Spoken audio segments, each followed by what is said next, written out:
Rated M for mature. Welcome to the second edition of Playing Dead. I'm AJ Locascio, and in this episode we'll be discussing how exactly Telltale's working on expanding Robert Kirkman's Walking Dead universe with a brand new story and brand new characters. We're also going to be talking about choice in the game and how it will give players what Telltale is calling a tailored experience. To help us discuss this, I'll be talking once again to Sean Vanneman, lead designer, and Gary Whitta, writer of Episode 4 and story consultant for Walking Dead the game. So stay with us as we learn more about Walking Dead right here on Playing Dead.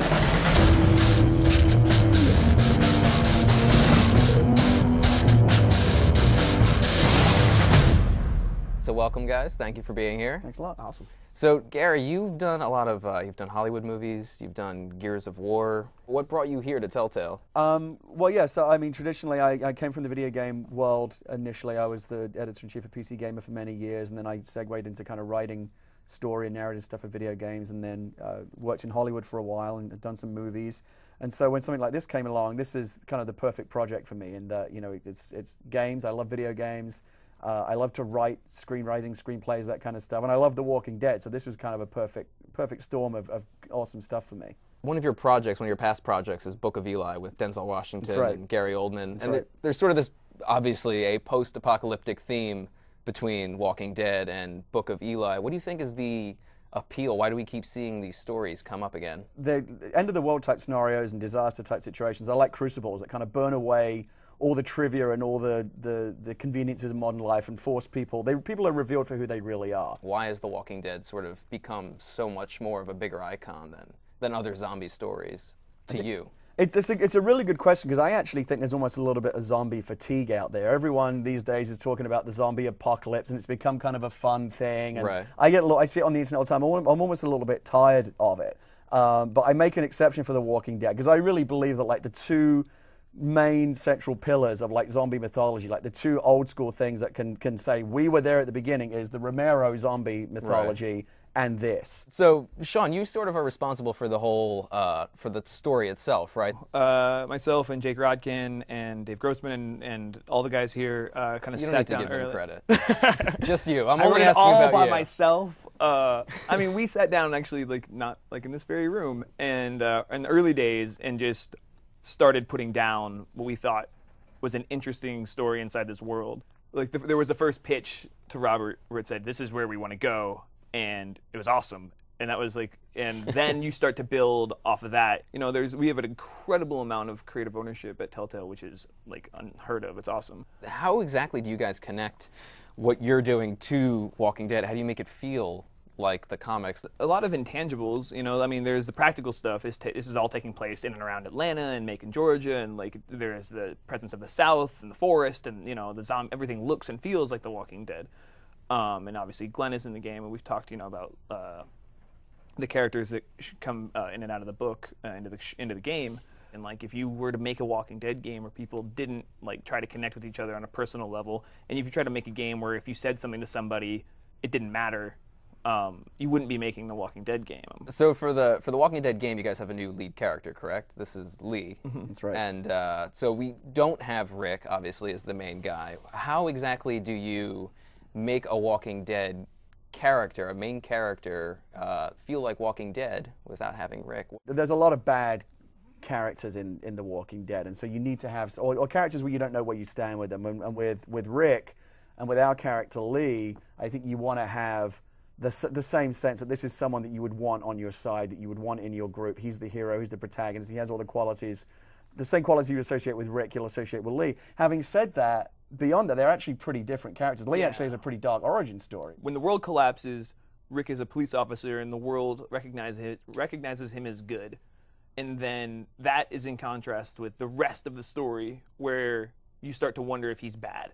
You know, when he starts to, like, make decisions that are selfish and built, you know, out of fear, and that are violent, and you start to wonder, like, oh, is this a bad guy? You know, but you're with him, and, you know, and you empathize still, which is pretty amazing. Right. And then Lee, at the beginning of the game, you discover that he has been convicted of murder. So the world has told him he's bad, you know, and now this bad, like, and now, like, how does that fit as he tries to figure out if he's good or not, or you try to figure out as the player if he's good or not? And what the heck does good or bad mean to you as a player? And that was the stuff that was really interesting to me. And then when we latched onto that, we kind of just kept going. Telltale said that there's a choice mechanic throughout the game that allows the player a tailored experience. Can you explain what exactly does that mean?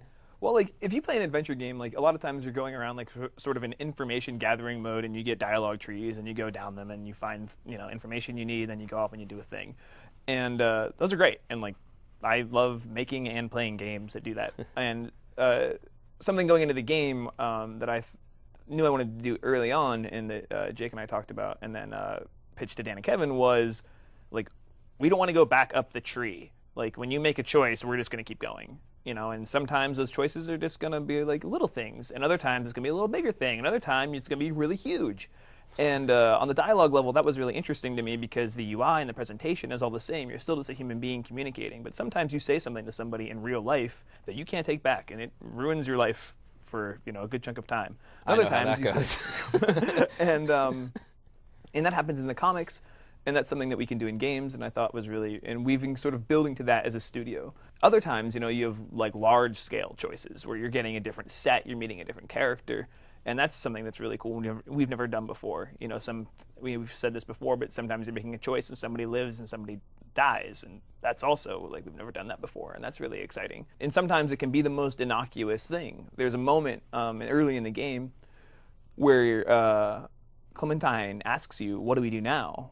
And it's like, you have two very sort of innocuous choices. It's obviously you guys need to get help, but how are you going to go about doing it? And it doesn't really seem, you know, like, do we want to do this now or do we want to wait and do it, you know, when it's dark? Like, that would make more sense. You know, you sort of look at it and you only have so much time to really think about it. And then after you make that choice, like, the world that you're going to see and then in the next scene is going to be completely different. You're going to meet a different character and have a different conflict and see a different side of Lee because of all that. Just because you decided, let's go out the door right now, or you know what, like, let's hunker down and wait and do this a different way. What I love about interactive storytelling, especially what these guys are doing, with it's so narratively and character focused, is I think the tailored analogy is actually a really good one, because I kind of feel like, so The Walking Dead, like any other comic book or any other TV show, is basically kind of an off-the-rack experience. They create one story that is the same for everyone who experiences it, and it may be to your taste or it may not be. What you get to do with a video game is kind of create your own experience. So it's kind of like the difference between buying a suit off the rack and having one tailored just to fit you, which is going to feel a lot better and you're going to like it a lot more. So this is the more bespoke storytelling experience through the choices that you make. That the game is going to mold itself around you to suit the kind of story that you have created. In a way, this is going to sound kind of artsy, but in a way, the player becomes kind of like the last creative collaborator in the game. They put the final finishing touch on what the story they experience really is. And the game feels, to me, perhaps even more choice-driven than puzzle-driven. You've obviously got to have puzzles, Absolutely. otherwise you could just kind of blast through all the choices. There've got to be things that hold the player up and force you to think to move on. But like a puzzle is kind of an intellectual challenge, right? It's a test of how smart you are, Right. what's your ability to figure out logic, and does this key go in this box? And that's fine, that's very interesting. Adventure games have survived like that for many, many years, and there are many great ones. What's interesting though about a choice instead of a puzzle is that it's an emotional test rather than an intellectual test. It's not about, well, how high is your IQ, can you figure out this puzzle? It's like, who are you really? What would you do in this situation? It's much more illuminating in terms of forcing the player to think about what they would do in the shoes of that character, forced to make some agonizing life or death. And I think that's much more interesting for the player. Obviously, you guys have to keep track of different decisions. How do you guys go about that? I mean, clearly, Write them all down. Well, I mean, obviously you write them all down, but it's got to be difficult from a story point of view. Really hard, yeah. And I mean, we're in that right now. We're in that sort of like, look at all this stuff. Like, you know, there's columns across a spreadsheet that says, does this just matter to this conversation? Does this matter to the next conversation? Does this matter in the scene? Does this matter across the episode? Does this matter across the season? Could it? When they gave me the script for episode 1, which is like this, I'm like, you gotta be kidding me. Because every single permutation and version consequence of the way that the story can branch based on the decision, they all have to work. Not only do they all have to happen, they all have to make sense and work, and the game has to not break no matter what decision you make. And of course, you know, gameplay, people are gonna try to break it. Like, they're gonna to try and make the worst possible decisions and have fun with it. And the game's robust enough to let you do that. But yeah, just by volume, like when I'm editing a scene, I've got to edit that scene 5 different ways because there are so many different ways that scene can play out. Is there a right and wrong way to play the game? Is the goal to play the game, correctly? There's no right answer. There's no wrong answer. There is just your answer, and I think that's something that's really exciting. As long as your player has not been killed, you basically do okay. Yeah, you can die for sure. Don't die. Just don't die. So there's the not right. a ton of emphasis. There's not a ton of emphasis on living or dying. From a challenge standpoint, that's interesting, but it's not from a narrative standpoint interesting because the story stops. So we just try to get you back on track, and then keep playing the game and informing your relationship with this character. I think there is some points in the game where we do ease up a little bit and give the player relatively easy choices. Like if you want to be a bit more of a bad guy character, this is clearly the way to go. If you want to be more sympathetic, this way. But the majority, I think, play much more towards the middle. It's just like different shades of gray. And again, it's less about what is right or wrong and more about what would you do? And it may be right or wrong. Right or wrong, it's your choice.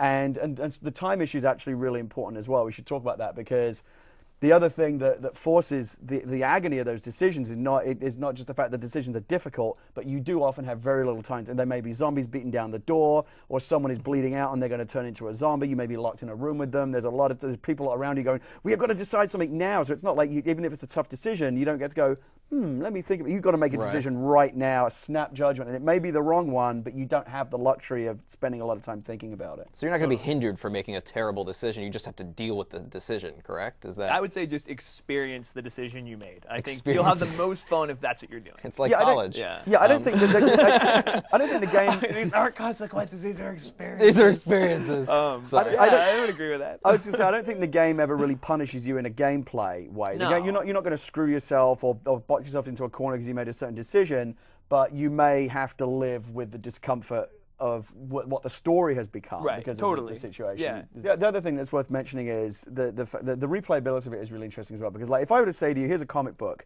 and you can read it now and put it down, but when you come back in a month and pick it up again and reread it, the pages will have somehow magically changed and it'll be a slightly different story. You think, that is amazing. Well, that exists. That's what this game is. You get to put it down, play it again a slightly different way, and actually see a different story unfold. So that, that's really interesting as well. And I think there is enough branching that you could actually see a significantly different version of the story based on the choices you make.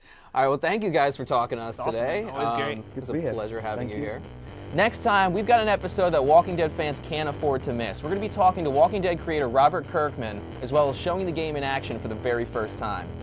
Remember to email your questions to playingdead@telltalegames.com or call 707-701-DEAD and leave a message. Be sure to sign up for the official website or follow us on Facebook or Twitter to be the first one to find out when the next episode of Playing Dead goes live. Well, that's it for this episode, and we'll see you next time on Playing Dead.